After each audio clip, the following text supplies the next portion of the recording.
So, Games Workshop revealed a bunch of new models. Last Thursday was Games Workshop's big summer preview show. I decided to stream like a watch along of it, and some of you came and watched, so thanks to those of you who came and watched along with me. I might in future try to do some other stream content, so if any of you want to watch along with that, I might do games or other Warhammer adjacent stuff on stream. But let's talk about what they showed off. There was some quite cool stuff this time around. Before we get into it, please remember to do all the standard YouTube pleasantries, like the video, comment what you thought about the show, and subscribe to the channel. First off, let's cover the main Warhammer 40,000 reveal. The big frontliner here was the Votan second wave of models. The first model shown off was this new character, Buri Agneson. I hope I'm saying that right. But he's a pretty cool model. He's got a bunch of Tyranid parts attached to his armor, a bit like that one Space Marine we got with Leviathan, I believe it was. And he looks like he's going to have one of the standard on a 2-up, the model stands back up kind of rules. Overall, I love seeing this kind of aesthetic. It's really cool to see models just have bits and pieces taken from other armies and like using them as ornamentation. So this is cool to see. Next we have this weird ass Dr. Wily looking dude, the Arcanist Evaluator, holding some weird scanner gun looking thing.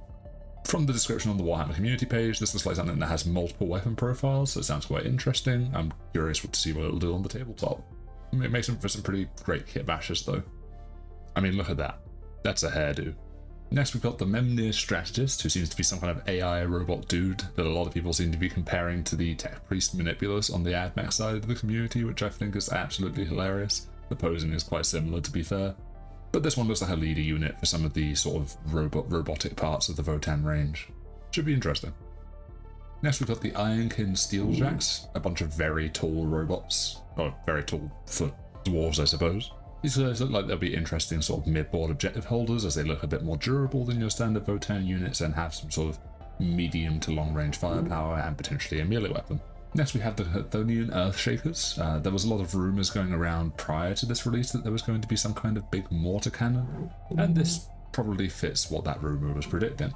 There was talk on the stream about the army rule for Votan being changed to some degree, and I hope that's the case, because if this is an indirect weapons with +1 to wound does not sound like a good time. And lastly, for new kits, it looks like we have another new Votan transport. This one sort of looks like a medium-sized transport with options to drop the transport capacity in order to take more guns. However, the description on the Warhammer community page says that it's used to transport Jaegers, which are typically an infantry unit. So part of me is curious if this will split that 10-man unit in half and serve to sort of give more action pieces to the range. Overall, the reception to this seems to be pretty positive. There's a nice new codex cover, and a new combat patrol, although the new combat patrol contains mostly the previous range of units. Though this isn't necessarily a bad thing, as it looks like quite a good box that you could in theory buy in multiples if you want all the infantry that's in it. Next up we have our obligatory Space Marine section. Several of the first founding chapters got brand new miniatures. First up we've got the Salamander's Vulcan Hestan, who has a new model which looks like for the most part just a rescaling of the old model but in plastic. I think the old model wasn't in plastic, someone tell me if I'm wrong. For the most part, this one's just kept all the old stylings of the old model and honestly just is a fairly faithful recreation. Good job, GW. The same again can be said for the Imperial Fist character, Darnath Lysander.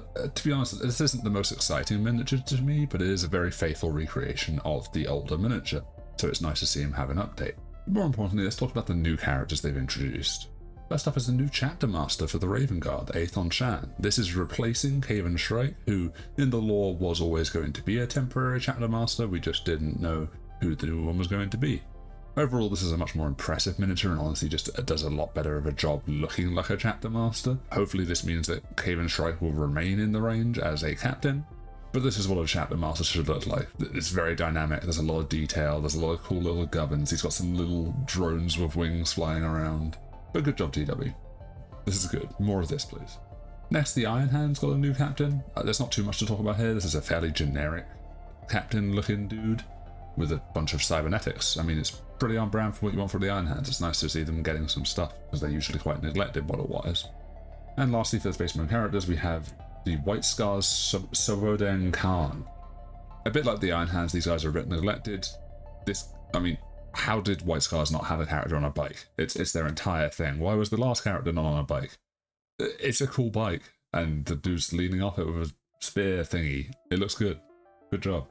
And lastly, for the mainline Space Marine releases, they announced a bunch of combat patrols for each of these armies. I'm not going to run through all of them in massive detail, but generally speaking, if you want the models that are here, they'll probably be good discount boxes.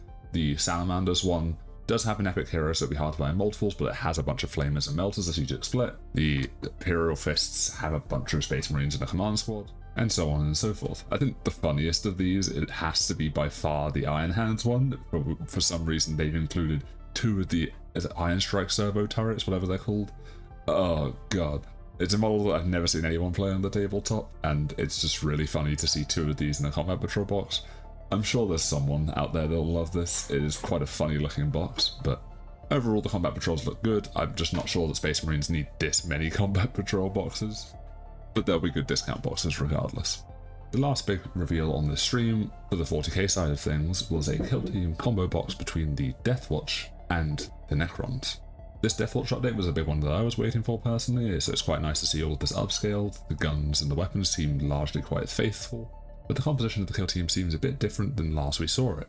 Now it seems that for every 5-man in this kill team you get 1 heavy intercessor body, or Gravis I suppose, and 1 Phobos body. This is quite in keeping with the other Deathwatch kill teams that you can take, as usually about half of them can be Gravis or Phobos units, but I'm curious how that is going to impact this team, because you're only going to have a fifth of the team to be Gravis, so I don't think it's going to interact with the toughness value like it does with the other kill teams. It does also appear to be a bit more limited on weapons. Obviously you can't put the normal weapons on the Gravis body, and you can't put the Gravis held weapons on the normal bodies. This may mean that in the 40k version of the rules for this kill team box that we might lose access to the previously accessible combination of all melee or all ranged weapons in lieu of something more mixed. The trade-off to this seems to be that there's now some more weapons in the kit that we didn't have before. It looks like there's some plasma weapons which Deathwatch kill teams didn't previously have access to before, as well as a heavy bolter on the Gravis guy. Though it does seem like we've lost access to the Black Shield Blades profile, as well as potentially access to the Deathwatch shotgun, which doesn't seem to be present in any of these pictures. Overall, it seems like a relatively faithful upgrade to the older kit, and I'll be happy to see it, and I'm definitely curious to see what the sprues look like and how much customization there will be. And on the other half of this box, we have the Necron kill team, which looks really cool. I'm quite happy to see more gribbly looking, alien looking designs rather than just bipedal dudes. This also comes with a Necron style terrain set with reanimating guys just sat in the wall inlays, which is a very neat design. Though I don't know if I'll use them much, as they seem very kill team heavy and probably don't have that much use in 40k tabletop settings. But what do you guys think? What's your favourite part of this stream? What was the coolest thing that came out of it for you? Let me know down in the comments. Is there something you would have liked to have seen more of? I remember when I did the predictions video, there was a lot of talk about Harlequins, but that didn't come to fruition at all, so I'm very curious what that sort of jester hat was actually referring to. But otherwise, thanks for watching. Remember to like, comment, subscribe, all the standard pleasantries, and I'll see you guys next time.